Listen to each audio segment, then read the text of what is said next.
First of all, thank you all so much. I have now hit 200 subscribers on YouTube, and I am so grateful that you all consider my content not just worth watching, but anticipating what I'm going to make next. It's a really nice feeling, and I hope that I continue to provide content that's worth your time in the future. I promise that I'll do my best. For my last milestone of 100 subscribers, I told the story about how I got into Star Wars. For this one, I thought I might answer this little Star Wars questionnaire that I found on Instagram, and y'all can get to know me a little better. But I'm going to split this video into two parts. For right now, I'm going to focus on the first 15 questions, and then if I ever hit 300 subscribers, I'll do questions 16 through 30. In turn, if you would like to participate, I would love to read your answers to these questions in the comment section. Or if you want to make your own video, that would be awesome too.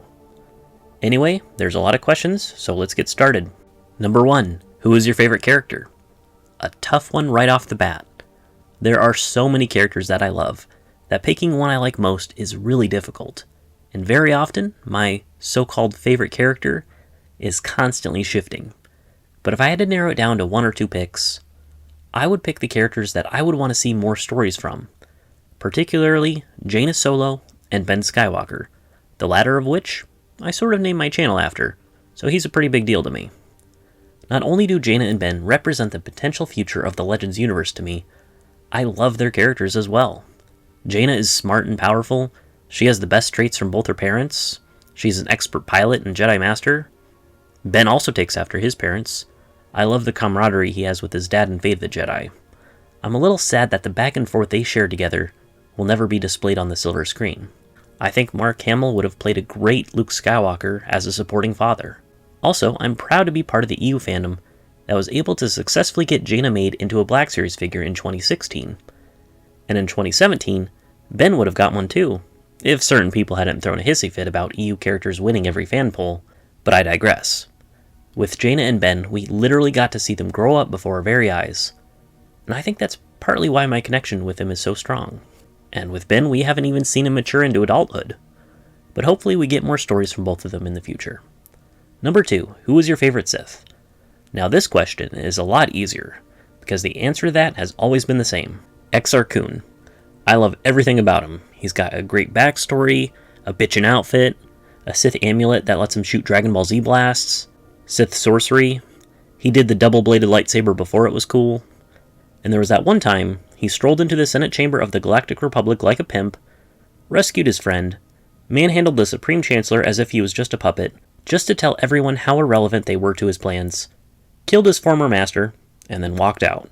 To top it all off, he returned as a ghost thousands of years later, just to harass Luke's Jedi Academy. There's a lot of other Sith that I do like, but my favorite is Exar Kun. Number 3, who is your favorite Jedi?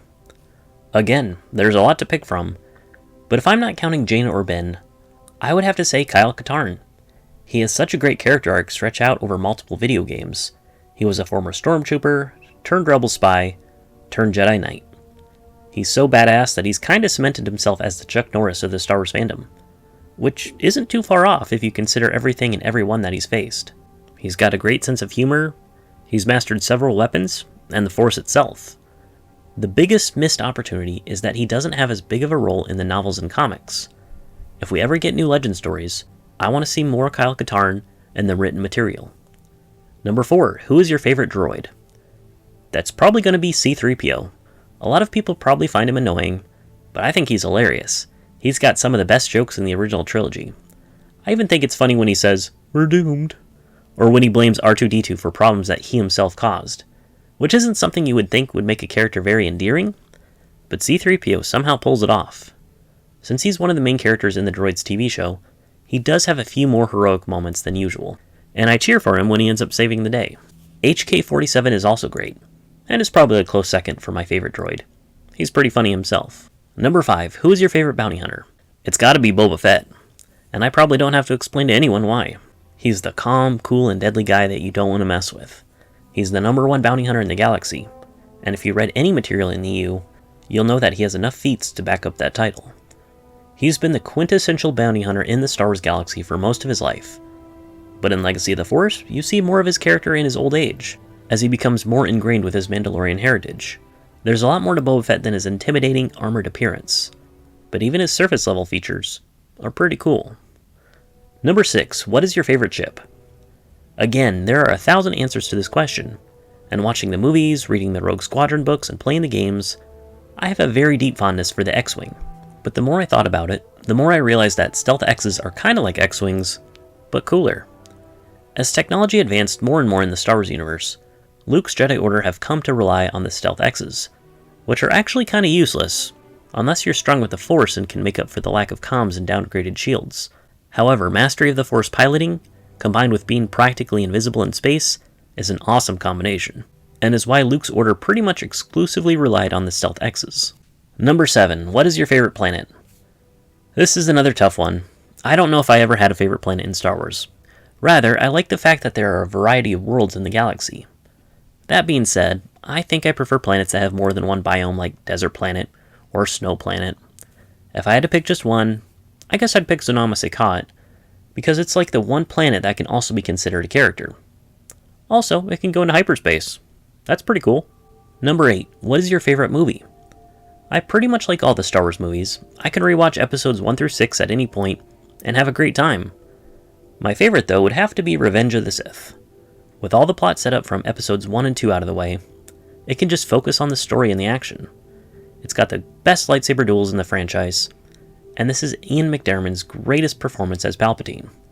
It's also the darkest movie of the whole franchise with Order 66 and the Fall of the Republic. This whole movie makes me feel a mixture of emotions, and it's a big reason why I got into the expanded universe in the first place. Now that the Star Wars movies were done, I wanted to keep going and learn what happened next. Number 9, what is your favorite game? We've been blessed as fans of the Star Wars franchise to have a number of excellent Star Wars video games. Battlefront, Jedi Knight, Empire at War, Shadows of the Empire, Force Unleashed, and many more. I'm probably going to go with a boring safe answer and say Knights of the Old Republic 1. But can you blame me? No other game really felt like you were in the Star Wars universe like KOTOR. Everything about it is great. The story, the characters, the music. The graphics are dated, but I say it makes me just feel more nostalgia for that era of gaming than anything else. It still shocks me how good it is, because if you think about it, they took a big risk setting this 4,000 years before the movies.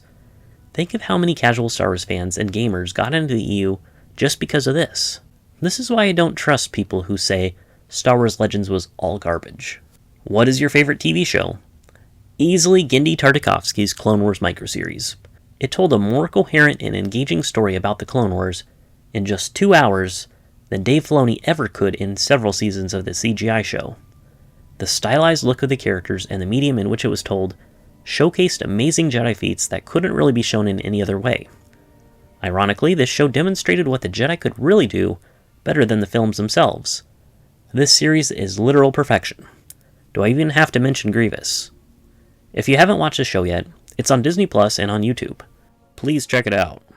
If you're doing a Star Wars movie marathon, I actually think adding the series between episodes 2 and 3 is a must, especially since episode 2 ends with the beginning of the Clone Wars, and episode 3 starts with the end of the Clone Wars. The microseries is the perfect episode 2.5. Number 11. What is your favorite novel? This is another answer I had to think about a lot, because my favorite books in the expanded universe are part of a large series, but it can be difficult to narrow down which books in a particular series I like more than the others, especially since a lot of those events blend together. So for this question, though my favorite books in the EU are New Jedi Order and Legacy of the Force, I think a better answer for this particular question would be my favorite standalone novel, Courtship of Princess Leia. I'm not the type of person that rereads a lot of books, or I at least need a lot of time in between before I read the same book again. With Courtship of Princess Leia, I could drop everything and read that book right now. It's a pretty simple premise, but at the same time, there's a lot of other stuff going on too. Han has to win over Leia from another man who can offer so much more to the New Republic.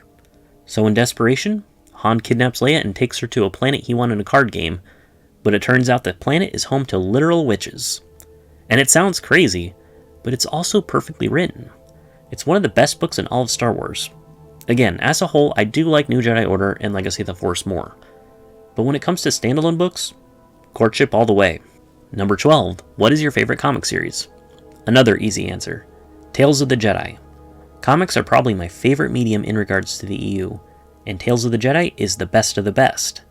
The story is amazing, it depicts the ancient Star Wars universe exactly right, and the art lends itself to that perfectly. I've heard people take issue with the art, but I adore the style. I wouldn't change a thing. And so much of the rest of the EU has been built on these comics. You don't have to read them, but you probably should. I think you definitely should. Especially if you like Knights of the Old Republic. I'm so happy that the Tales of the Jedi is finally coming to the Epic Collections next summer, so they're more easily available to newer audiences. I already own the series in the Dark Horse omnibuses, but I'm going to get the Epic Collection too. Absolutely worth your time. Number 13. What is your favorite quote? And another hard question. I mean, this is Star Wars we're talking about. There are movies, games, comics, books, all with so many quotable lines. I don't even know if I have a favorite. But if I had to pick just one, Ganner Rhysode's line at the Well of the World brain keeps popping into my head. No, I am Ganner. This threshold is mine.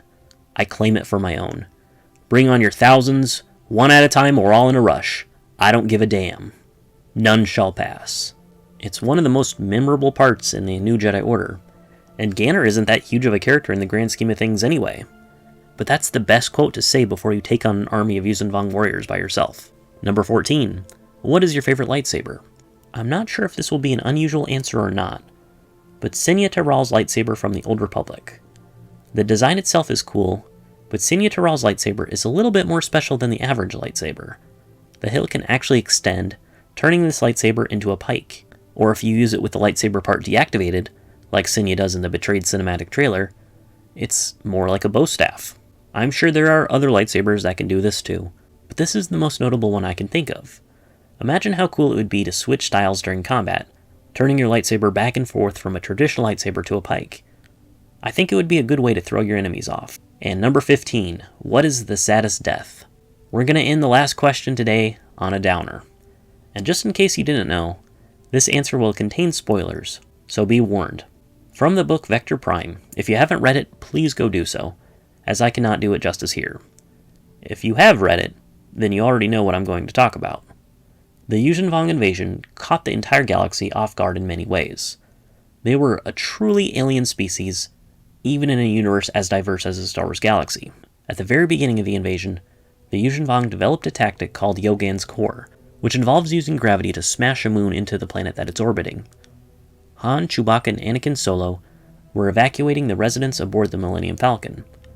Chewbacca was able to get Anakin on board, but couldn't get on the ship himself, and was left behind. This led to Chewbacca's death, and Han resenting his own son for leaving him behind. There are a ton of other emotional deaths that also could have been placed at this spot, but the added despair of Han taking Chewie's death out on Anakin for several novels makes it even more painful. Anyway, that's part 1 of my list. Like I said, if I ever reach 300 subscribers, I'll do the next 15 questions. Thank you all so much for watching my videos. I appreciate you all so much.